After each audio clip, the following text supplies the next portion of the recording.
রাই, এই রাই, এভাবে সুখী থাকতে পারবো তো আমরা? পারবো। তুই আমাকে ভালোবাসিস আর আমিও তোকে। পৃথিবীর কোনো শক্তিই আমাদের আলাদা করতে পারবে না।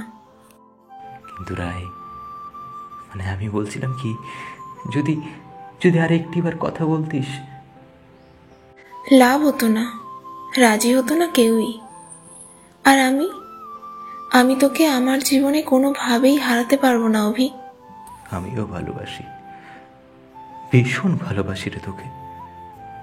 কিন্তু এভাবে পালিয়ে বিয়েটা, কি জানিস তো, আমার না খুব নার্ভাস লাগছে, ভয় করছে খুব। ভয় পাস না অভি, আমি আছি তো। আমি তোর হাতটা ছেড়ে যাচ্ছি না। আমাদের ভাগ্য আমাদের এখানে টেনে এনেছে। বিয়েটাই একমাত্র পরিণতি, কেউ আটকাতে পারবে না। আর ভয় পেলে আমায় না হয় জড়িয়ে ধরিস। কিন্তু রায়, আর একটিবার। কোনো কিন্তু নয় অভি, একটা কথা সবসময় মনে রাখবি, ভালোবাসা সবার কপালে জোটে না, তাই নিজের ইচ্ছাটাও ছিনিয়ে নিতে হয়। আমরা দুজন দুজনকে প্রাণ দিয়ে ভালোবাসি, আর শেষ নিঃশ্বাস অবধি এভাবেই ভালোবেসে যাব।